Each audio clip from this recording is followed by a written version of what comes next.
Attention Station 1. Station 1, Engine 1 and Rescue 1, you're needed. Engine 1 and Rescue 1 at Oakwood Healthcare in the lobby.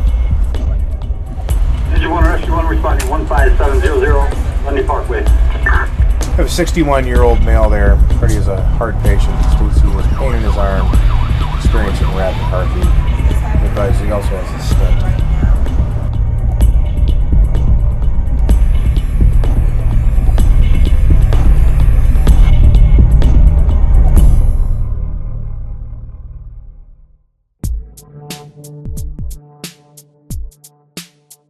The country as a whole has been in a recession.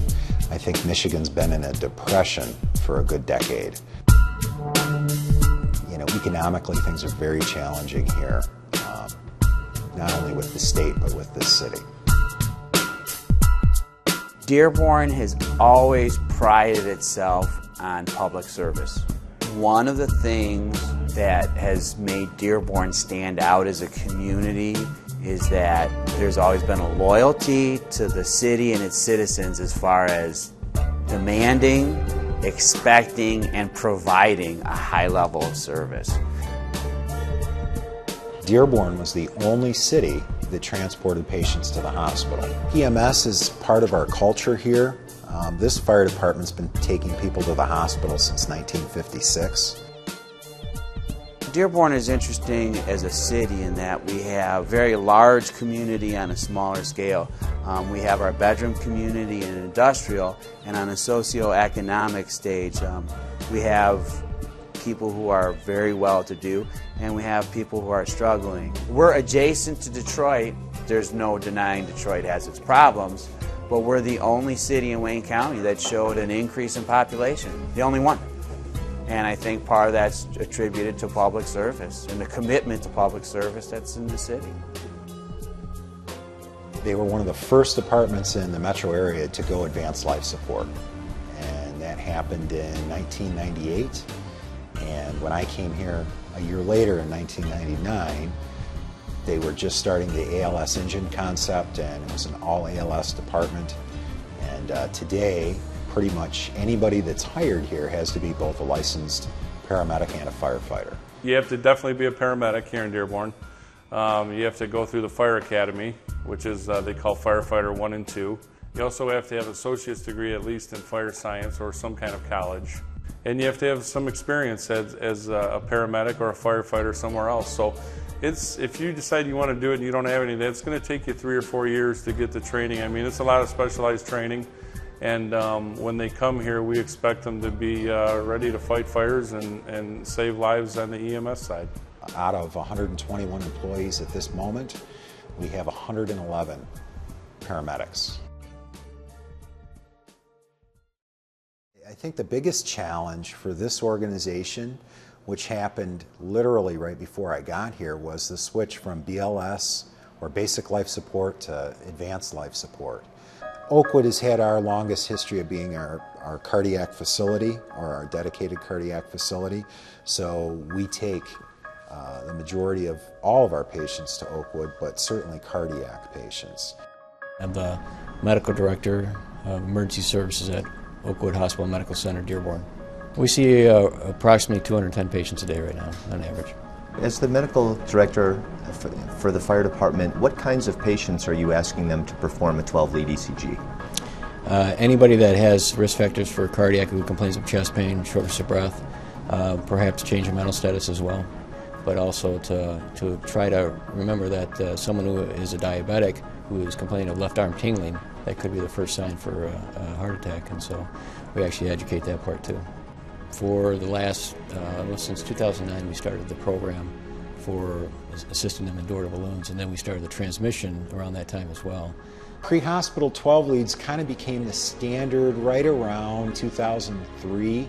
They really started pushing the concept of patients with chest pain should receive a 12 lead.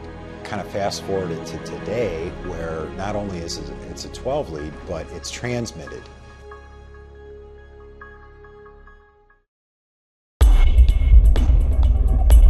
We have a pretty tight relationship. Working with Dearborn Fire it's been very good for us as a hospital to support the community. And what we've done is, in collaboration with Dearborn, is pre-hospital transmissions. They send in EKGs, and we actually involve them in terms of getting the patients to the cath lab right away. They're received by the cath team down in the ambulance bay. What we've done is, with that process, is cut our door-to-balloon times to an average of around 40 to 45 minutes. I think we've all done a very good job with door-to-balloon, our door to, in Michigan, virtually every hospital is now achieving near 90 to 100% reperfusion within 90 minutes of our door. And there's a whole initiative going on now, door in to door out, which the Mission Lifeline, regionalizations of STEMI care are working on with outstanding protocols, policies, sort of doing the exact same thing we've done to door-to-balloon to just extend it. I think we all work well together.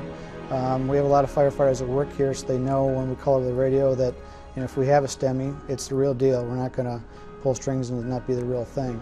And plus our administration, such as Chief Butner, he works diligently with the doctors here and make sure we have that good rapport and the good relationship. So, Oakwood's in our back door, and they're always willing to help us whenever we need, but more importantly, it's when we bring something in, everybody's ready for it.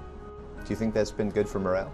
Huge, because what you're seeing is you can, instead of just taking somebody to the hospital and have them sit in the waiting room, you can actually see the benefits of what we're doing through technology. You have to have someone pull the trigger to get the process for treating these heart attack victims right away. I receive the transmitted 12 leads in real time. When there's an alert, my phone goes off. It's a habit, no matter what I'm doing or where I'm at. Pretty much anywhere that I'm at, I will take a minute and actually review the 12 lead. So the patient's still out in the field? The patient's still out in the field.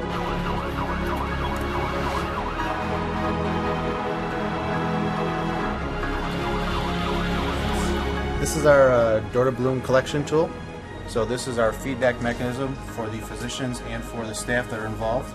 It delineates a timeline base for the entire course of events, from the arrival to needle stick to inflation. It allows us to give the staff their feedback. I have a performance tool that I use for all my providers in the ER. And so I have an opportunity to write out an evaluation of each case, give them feedback on what happened in the cath lab, which is, I think, important too. We present these at our department meeting. Once a week, this team meets for door-to-balloon cases. It involves the ER, it involves interventional cardiologist leadership, the cath lab leadership. We also have the operators, the head of their team, because the operators are crucial in the one system call, one number call, one page, and they're at the table. We also invite, if there's other people that need to be invited. When you do have a patient that is a STEMI, or maybe the paramedic thought it was a STEMI, and it turns out to have been maybe an acute coronary syndrome but not a STEMI, or some other cause of chest discomfort with an ECG that maybe just looked like a STEMI. Sure. Tell me about the data feedback process. How does that get fed back to the emergency personnel here at Dearborn Fire Department so that it can be a learning opportunity? Well, I like to try and follow up on all of our transmitted 12 leads come through on my cell phone. So first and foremost, any EKG that is transmitted, I take a glance at it, I look at it. If it is in fact a STEMI, I make a mental note, come in the next day and pull that report, review the report, make sure that on our end we're doing what we need to do, the correct documentation, things like onset of symptoms, things that are important for the hospital and data pieces for the hospital to capture. I also look at the patient care component. How long were they on scene? How long until that first diagnostic 12 lead was performed? Because those are benchmarks that I'm looking at. And I'm looking at for this agency to make sure we're meeting the benchmarks that I set forth. Then I take it a step further and I put in a call to Oakwood to do follow-up on that patient.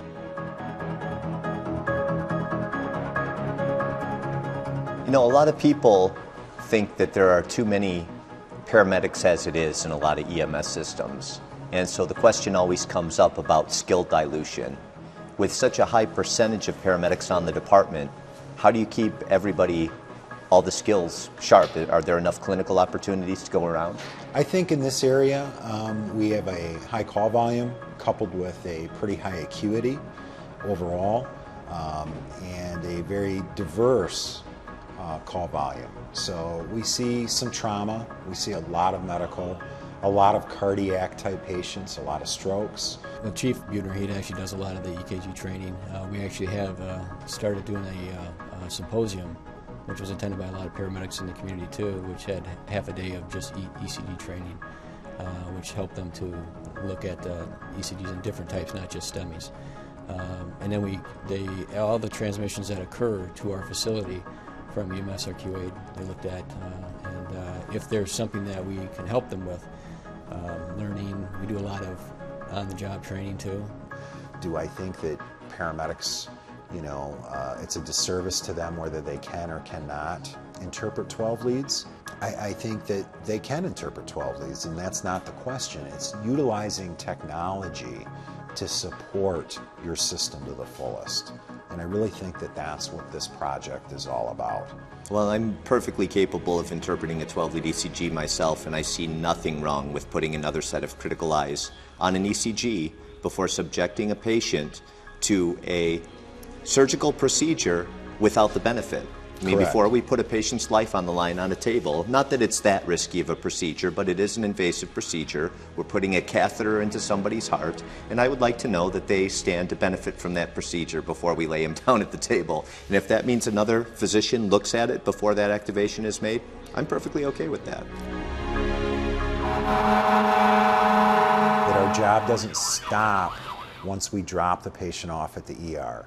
Advocacy for the patient, I think, is what needed to be stressed more than, hey, I did my job, I did a 12 lead, I took the patient to the hospital. Okay, yeah, well, what did you do with the patient once you drop them off at that facility? And if there's something that happens in any one of us where we're not doing our job, the way it's supposed to be done, that's a delay in getting the patient taken care of. So it's all part of the team. And what we really need to work on is not so much the processes and the protocols, because I think we've done a very good job with this. It's really total ischemic time. It's symptom onset to first activation to entry into the healthcare system. If somebody delays 4 hours from the onset of symptoms and doesn't get reperfused, you can have the world's greatest door-to-balloon time, but you're not going to impact significantly on that patient. And we need to get people that as soon as they have the onset of symptoms, we have to increase public awareness. Don't wait for your loved one to come home. Don't think it's indigestion. Don't hope that it's going to go away. To take a nitro, to take an aspirin, and call 911 and activate that system.